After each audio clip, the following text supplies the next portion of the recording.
boilers with their gravity drip design. A lot of people tried to copy them, make cheap knockoffs, whether it was bad material, bad kind of close design, but not really there. It kind of got chopped up eventually to the point where, oh my gosh, all of these knockoffs, I'm just trying to look for something good quality, good material.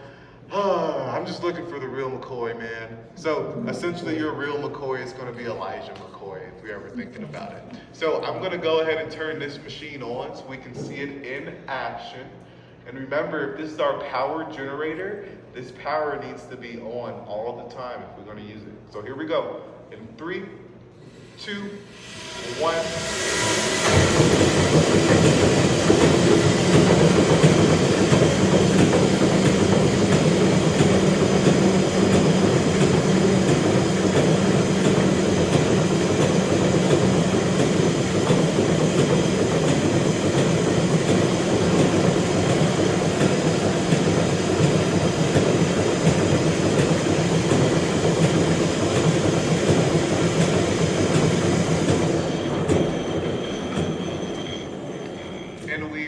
Disconnected our copper bushings. I'm sure some of you guys might have noticed, but we've disconnected our copper bushings there. But essentially that copper on copper connection is going to start to help us produce that electricity. The same as if you guys had carpets and you're really cute little slippers and you were able to like shock somebody that way. That's essentially what we would be doing, but we would rather shock people with the oohs and the ahs and not with the ooh and the ah. So we disconnected those for that machine because it's a little lower. We got a lot of kids here, so we're not going to have that problem. But here, if you guys want to switch down just a little bit more, I want to show you this red machine, which is kind of similar in its own right. A little crazy, but it's got some interesting stuff going on with it. We didn't necessarily disconnect the coppers with these guys, but this one is actually going to be a little, I guess my favorite honestly. It's going to be a little different. So this is going to be our Skinner automatic steam engine, just a single piston engine in the middle, connected to another generator. So it's your steam engine connected to a generator, just like we had a dual piston steam engine connected to your Edison generator, just on the different side of the train tracks. So now we have a single piston generator versus a dual piston, and instead of Edison's generator, we have his bitter rival. We have a Westinghouse generator. So this Westinghouse direct current generator, historically Westinghouse is going to have a lot closer and a lot more positive historical relationship with Nikola Tesla than Edison did. But this generator is going to be something that we're utilizing to help us in our smelting. So this is something we acquired from a smelter in Utah, which was basically helping us do that operation of melting our ore so that we can separate smelting, separating melting. So essentially with this machine, you can also not only utilize that electrical output, but you can utilize some of this kinetic output that we're getting from our flywheel connected to our belt here, which would be another Bison head belt. And I'm not sure what operation they necessarily did, like auxiliary with that guy, but you're able to do something else with that. So you're not only just getting your electrical energy, but you can power up another mini operation from there too. And if you guys wanted to come and feel this leather belt, because it's that original Bison hide, this one was about 1920, so that belt is just about 100 years old. Soft. Like 106. But I'm going to go ahead and turn, exactly 100 actually. So I'm going to go ahead and turn this machine on so we can take a look at it and to listen. This is probably the second loudest machine that we have. So the first loudest was definitely that drill, but this probably takes that second spot pretty easily. So here we go. In 3, 2, 1.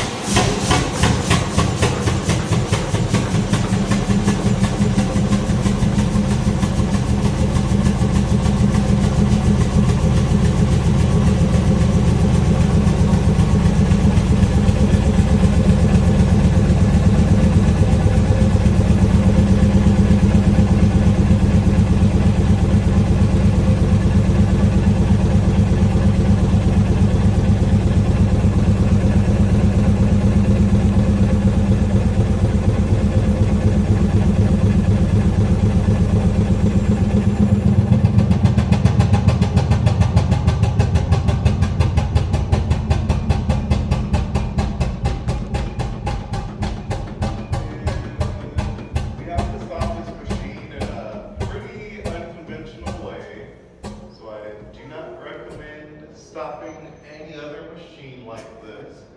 But if we don't stop this machine in a very particular spot, basically a particular phase in its cycle, this entire machine will lock itself up on us. And it'll take about 2 people, a crowbar, and some very colorful language to get it undone. And it's not fun, but it is still one of my favorite machines.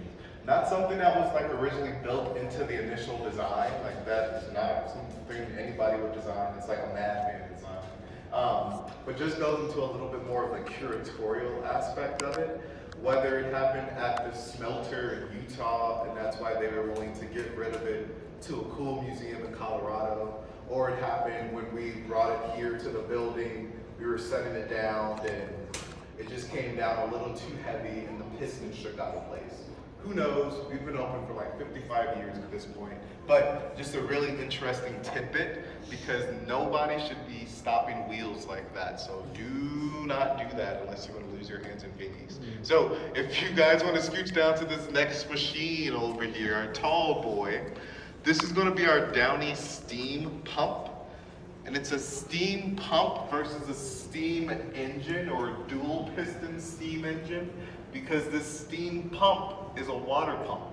This is going to help us siphon up about 8,000 gallons of water in 1 hour, or about 135 gallons of water in 1 minute. This is something we acquired from the Wolverine mine in Walden, Colorado.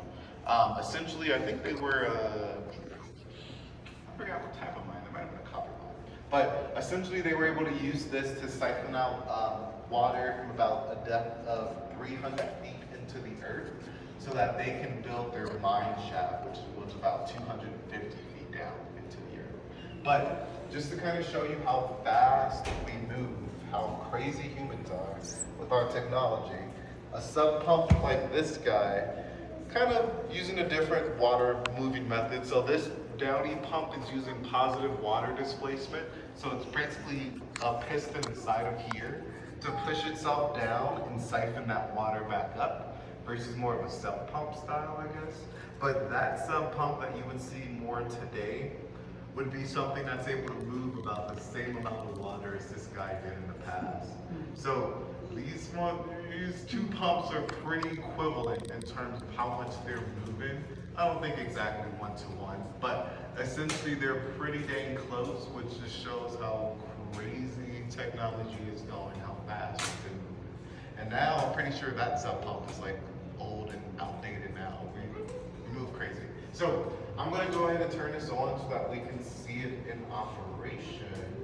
This guy is definitely our crazy kangaroo. It's not siphoning any water. It's just really greasy and really oily, like a Five Guys cheeseburger. So here we go. In 3, 2, 1.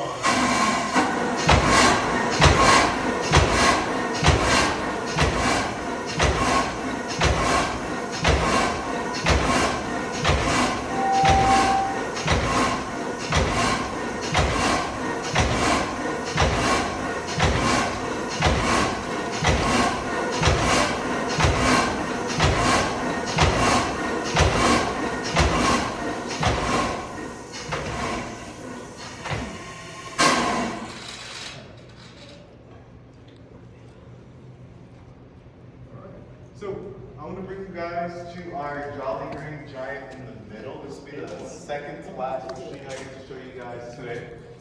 And this is going to be our Corliss steam engine, C-O-R-L-I-S-S.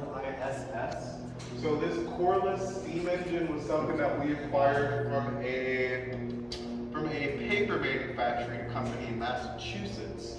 So we were able to pretty much get it all taken apart, disassembled in Massachusetts, have every part and piece brought back here to Colorado Springs, which is crazy to think about because this entire machine weighs about 36 tons in total. It's about the weight of 2 empty school buses. So they brought it all here, rebuilt it, which took them about 3 years, I believe. But once they rebuilt everything, they were able to restore it to its original Christmassy colors, the green and orange. And then, once everything everything was rebuilt, restored. We were finally able to build our museum building around this machine. So this was the first thing that we really ever established as the Western Museum of Mining and Industry. Technically, I think we were the Mining Museum of the West at the time, but same.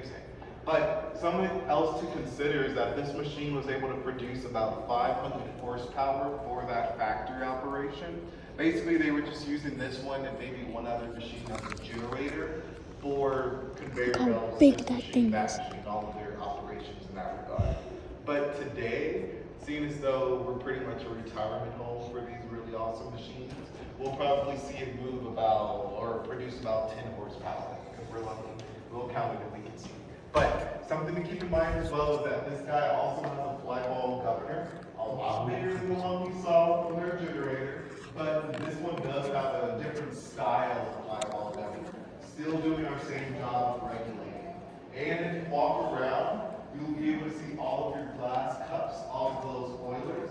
Not too sure if they were real McCoy necessarily, but they look nice. But you'll be able to see those boilers, and you can see your two sides. One side has pretty much a shorter piston side, so you can use your steam a little longer. So you have a high pressure piston side and a low pressure piston side. So we're able to kind of reuse that steam before we have to exhaust. So I'm going to get it going for us. It's probably one of our quieter machines.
I can show you guys by our front desk. One more machine. Then I promise I'll let you loose, let you do some exploring, let you do some gold panning, maybe explore the property. We have about 27 acres of our museum campus. We actually used to be a historic, I guess we still are, I can't used to be, but we are a historic dairy farm. So we have an apple orchard out there, we have some barns, there's a family house. Those are really just used for weddings, so they're not open to the public. But there is one building that's open up on the hill for our stamp mill, so you guys can check out what an actual stamp mill looks like too. And that's how a flywheel should stop, not with your hands, with gravity. It does all of that. So the last machine that I want to show you guys is going to be our cutest machine and probably our smallest machine, and kind of goes hand in hand, our cutest and our smallest. But this is going to be our Acme safety engine. Same spelling of Acme, A-C-M-E, as your Wile E. Coyote and Roadrunner from Looney Tunes. But this Acme is going to be based in Rochester, New York. So essentially they came up with a small portable boiler design that's utilizing kerosene to boil your water versus your coal and wood method primarily. And then we're gonna be able to use that steam to power up our cute little steam engine, our safety engine. And then we can plug and play and connect to any small appliance, whether it's like a small rock crusher from the Cripple Creek Assay Office, or a washing machine or a sewing machine. If it's small enough for this belt to connect to it, easy peasy lemon squeezy, you have power for it now.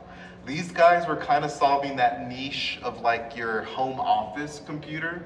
So instead of a computer that's filling up an office space, literally, you would be able to pop this thing in like your barn or in a ranch area somewhere, complete the task you need to do maybe once or twice a month.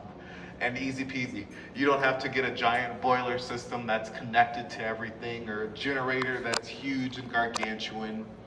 Just a really simple application that we can use for it. So I'm gonna go ahead and turn this on so we can see it in action. This is the cutest machine. You probably won't even, you might even say, "Oh, like you won't," I promise. But I do gotta talk it up a little bit because it gets really shy on me. So I'm gonna make sure we get it dead center. Make sure it can kind of take off when I tell it to. But because it's so shy, I gotta give it its thing. So here we go for the Acme safety engine. And 3, 2, 1.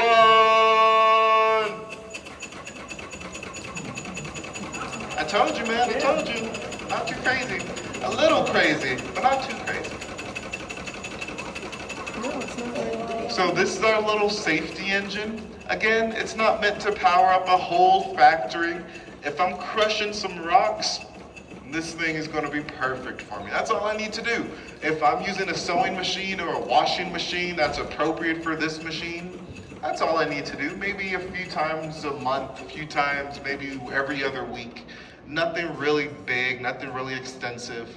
Unfortunately, they didn't last long in terms of their shelf life because humans are amazing. We got into electric motors, we got into combustible engines.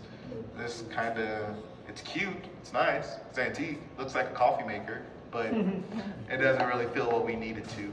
But they are looking at machines this old, because this one is around the 1880s time frame, is the Edison Dynamo back there. They're looking at machines this old, 150 years old, closer to 70 years old for that big one, in terms of what we do for the future of the industry, especially if we got young people talking about mining in space and mining in other dimensions like in Minecraft or something, I don't know. But they're looking at all of these machines in the past to kind of guide us to where we're moving in the future for it. But I appreciate you guys hanging out with me. It has been past my time, but I apologize. I'm a gabber. If you have any questions about anything, please let me know. I'll be hanging out at the front desk for more than a few minutes. If you wanted to head inside of our escape pod, I can get you guys inside of there too.